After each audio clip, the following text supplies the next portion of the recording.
궁금했던 ICT 분야의 다양한 소식들 재미있고 또 알기 쉽게 풀어드리는 시간입니다. 글로벌 트렌드 따라잡기 연세대학교 정보산업공학과 박희준 교수와 함께합니다. 어서 오십시오. 네, 안녕하십니까. 이 산업공학과 어느 신문을 봤더니 지금 우리나라의 ICT 산업은 산업공학과 출신 CEO들이 이끈다 이런 얘기가 있었고요. 예, 주요 일간지에 지난주에 좀 다뤄졌던 그렇죠. 것 같습니다. 예. 또 아까 금방 이 성공지도 인터뷰 시간에 나오셨던 우리 김선철 교수님은 산업디자인학과신데 예, 산업이 대세입니다. 결국 미래에는 이 산업디자인학과가 가치를 다 창출할 거다. 예. 뭐 좀 산업이 붙어야지 이게 뜨는 시대가 아닌가 이런 생각이 드는데 예. 자, 오늘 우리 산업공학과 박희준 교수님 어떤 얘기 들려주실 건가요? 예. 2주 전에는 그 온라인과 오프라인을 결합하는 오토 시장에서 뭐 통신사업자, 포탈업자, 유통업자들 간의 플랫폼 선점 경쟁에 대해서 좀 소개해드린 적이 있는데요. 네, O2O에서 이제 온라인, 오프라인. 예. 네. 최근에 보면은 많은 스타트업도 지금 플랫폼 사업에 진출을 하고 있고요. 네. 플랫폼 사업 열기가 굉장히 뜨거운 것 같습니다. 그래서 오늘은 아까 김선철 교수님도 플랫폼 디자인의 핵심은 또 플랫폼과 문화다 이거 강조하셨었는데 예. 그래서 오늘 플랫폼에 대해서 좀 다뤄보고자 합니다. 알겠습니다. 이 정말 플랫폼이라는 게 핵심 키워드인 것 같고요. 특히 이제 비즈니스적인 측면에서 플랫폼 사업자가 된다는 것은 어떻게 보면 그 시장 장터를 장악하고 있는 그런 거에 비유할 수 있지 않을까 싶어요. 네, 그렇습니다. 요즘 얼마나 그 플랫폼 사업의 열기가 뜨거운가 하면요.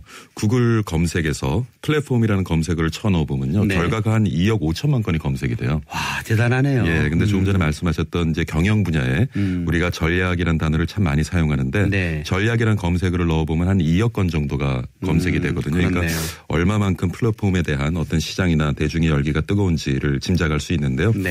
플랫폼이라고 하면은 뭐 다 아시겠지만 사전적으로는 기차역에서 기차를 타고 내리는 곳을 뜻하기도 하고요. 그렇죠. 예, 네. 무대나 이제 강단을 뜻하기도 하는데 그렇죠. 플랫폼 사업을 좀 쉽게 설명을 드리면 네.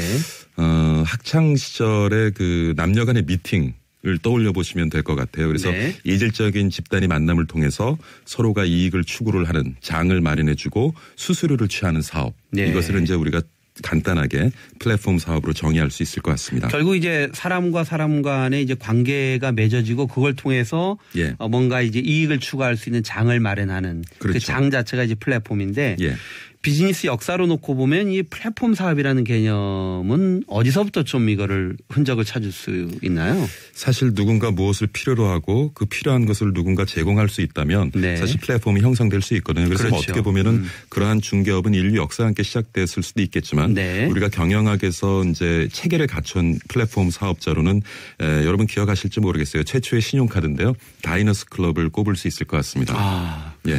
요즘은 정말 이거 쓰시는 분 거의 예. 보기 일부 힘든데. 업소들만 좀 사용을 하고 있는데요. 맞아요. 예. 1949년으로 거슬러 올라가거든요. 네. 뉴욕 맨하탄에 살던 프랭크 맥이라는 사람이 지갑을 두고 나와서 외식을 하다가 식사 비용을 지불하지 못해서 곤란을 겪게 돼요. 네. 그리고는 이제 수표나 현금이 어떻게 편리하게 좀 소지를 할 수 있는 지불 수단이 없을까를 고민하다가 고안해낸 것이 이제 다이너스 클럽인데요. 네. 그래서 사실 그 맨하탄 소재 몇 개 식당이 가입을 해서 다이너스 클럽이 시작이 되는데 이 다이너가 그러네요. 예, 그렇습니다. 보통 이제 식당을 다이너라 그러는데 그래서 다이너스 클럽이군요. 예, 네. 그래서 다이너스 클럽 회원들은 이제 현금을 가지고 다니지 않아도 식사를 할 수 있게 됐고요. 네, 근데 네. 이제 한 달에 한 번 식사대를 7%의 수수료와 함께 이제 지불을 하는데 그때는 사용자가 수수료를 지불했던 것 같아요. 사용자가. 예.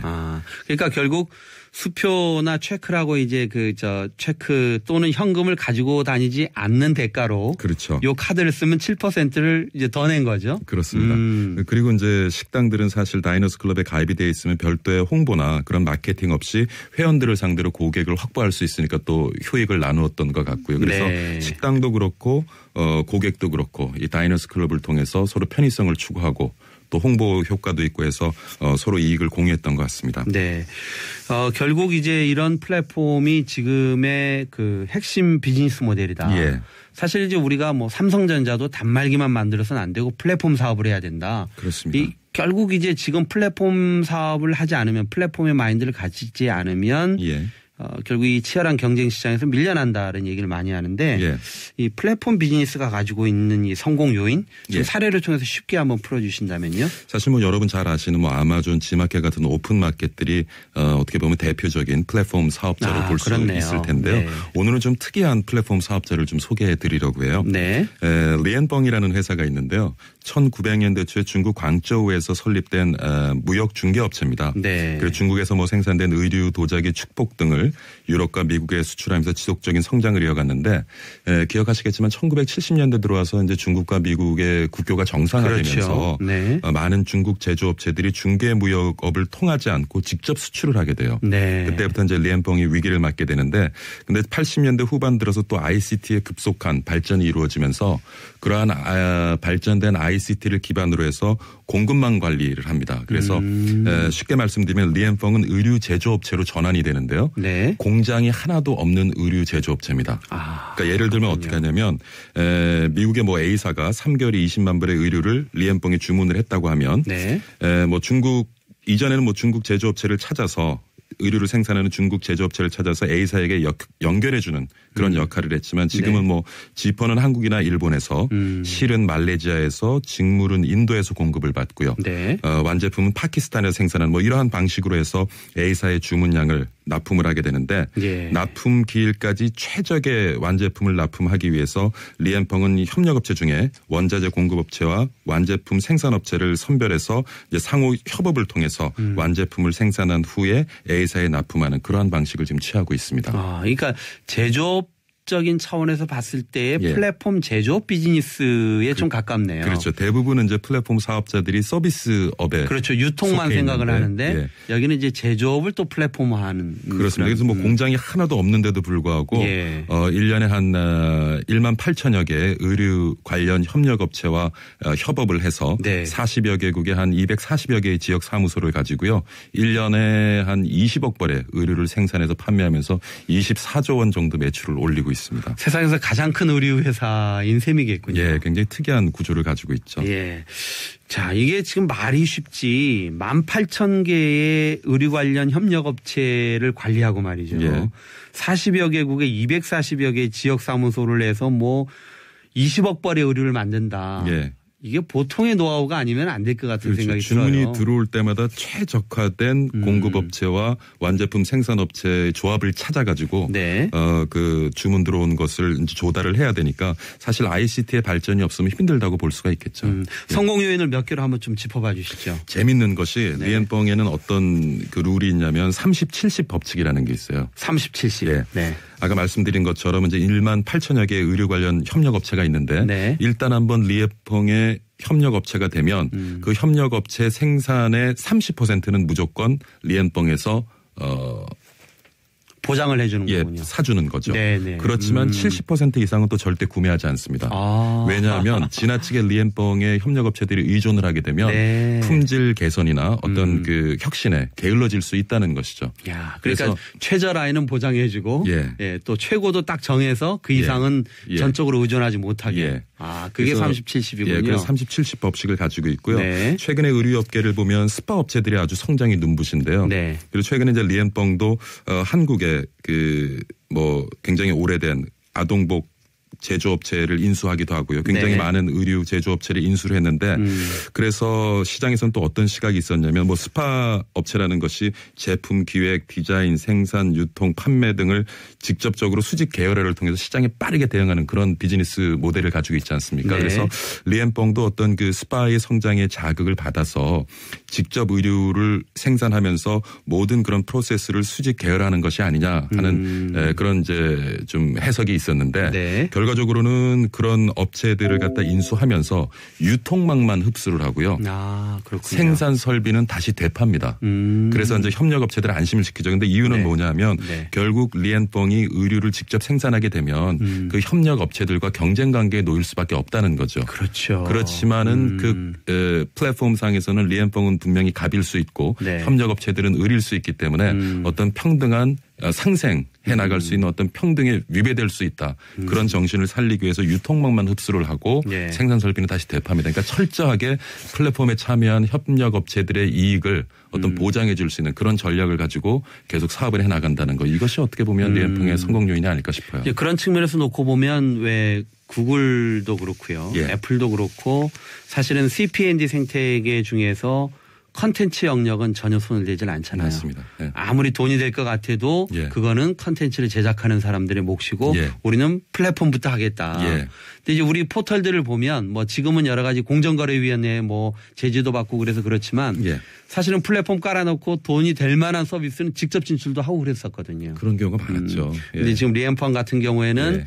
설령 M&A를 통해서 인수를 해도 예. 제조 쪽은 다시 되팔아서 예. 그쪽은 철저하게 예. 아웃소싱을 하는 쪽으로 간다. 오히려 협력업체들의 경쟁력을 높여주고 그러니까 협력업체들이 이익을 조금 더 추구할 수 있는 그런 환경을 만들어주는 거죠. 네. 그렇지만 플랫폼을 지향한다고 해서 다 성공하는 건 아니겠죠. 물론 아닙니다. 여러분 아마 기억하실지 모르겠는데요. 그 아타리라는 게임 회사가 있어요. 네네네. 예, 기억하실 겁니다. 그래서 아타리는 또 무엇으로 유명했냐면 소프트웨어를 갈아 끼우면 여러 가지 게임을 즐길 수 있는 게임 기기를 최초로 시장에 소개한 그런 업체이기도 한데요. 그렇죠. 게임 예. 역사에서는 가장 초기에 강력한 그렇죠. 메이저 중에 하나였죠. 예. 네. 그래서 이제 아타리는 기기의 사용자 기반을 확대하기 위해서 지금의 어떻게 보면 애플이 가지고 있는 앱스토어 같은 그런 비즈니스를 했어요. 그래서 네. 누구나 소프트웨어를 만들어서 직접 판매할 수 있는 권한을 줬고요. 네. 그 수익금의 일부를 아타리와 나누어 가지도록 했던 거죠. 네. 그래서 뭐 초기에는 다양한 양질의 소프트웨어가 시장에 공급이 되면서 기기 점유율이 게임 시장에 한 80%까지 육박을 했거든요. 네네. 근데 문제는 뭐였냐? 이 플랫폼이 문제가 생긴 것이 너무 많은 참여자들이 몰리게 되고 그리고 참여자들 가운데 이제 경쟁이 심해지게 되니까 가격이 하락하게 되고요. 네. 그러다 보니까 이제 원가 절상의 압력을 이기지 못한 소프트웨어 제작자들이 품질에 신경을 제대로 쓰지 못한 거예요. 그래서 그렇군요. 불량 소프트웨어들을 양산하면서 결국에는 기기 점유율이 떨어지게 되거든요. 네네. 그래서 여기서 우리가 좀 짚고 넘어가야 할 것은 아타리는 어떤 오늘 애플이 운영하는 그런 앱스토어 같은 선진 형태의 플랫폼 사업을 시작을 했지만 네. 문제는 그 참여자들이 생산해낸 그 제품에 대한 품질 관리를 제대로 못했기 때문에 결국엔 시장에서 신뢰를 잃고 쇠락의 길을 걷게 됐다. 이것도 굉장히 우리가 한번 짚어볼 것이 아닌가 생각합니다. 네. 자, 그렇다면 마지막으로 이제 플랫폼 사업 진출을 희망하는 기업들 또 스타트업 중에서도 보면 아예 우리는 본 글로벌 예. 처음부터 글로벌 시장을 지향을 하고 특정한 플랫폼을 지향하는 기업들의 아이디어조차도 좀 여기저기서 듣게 돼요. 맞습니다. 어떤 말씀을 해 주시고 싶으신가요? 어떻게 보면 좀 반복적인 얘기일 수도 있겠는데요. 네. 최근에 플랫폼 사업 진출하는 기업들도 많고요. 네. 그리고 많은 스타트업이 이제 플랫폼 사업으로 창업을 하게 되는데 네. 일단 그렇습니다. 사용자 기반의 확대를 통한 플랫폼의 활성화를 위해서는 많은 주체들이 참여를 유도하는 것이 가장 중요하잖아요. 결국 플랫폼의 참여자 일단 많이 수가 끌어모아야 되고요. 그렇죠. 참여자 수는 결과적으로 이제 이익으로 연결될 수 있기 때문에 네, 네. 그래서 그 참여자들과 어떻게 하면 지속적으로 이익을 공유할 것인가를 고민하는 것이 우선시돼야 되겠고요. 네, 네. 그리고 참여자들이 만들어내는 서비스나 제품의 품질을 어떻게 관리할 것이냐. 아까 리엠펑의 30, 70도 굉장히 네. 우리한테 중요한 시사점을 줄 수 참 있는 것 같습니다. 지혜롭네요. 30, 70. 예. 네. 글로벌 트렌드 따라잡기 지금까지 연세대학교 정보산업공학과 박희준 교수와 함께했습니다. 감사합니다. 감사합니다.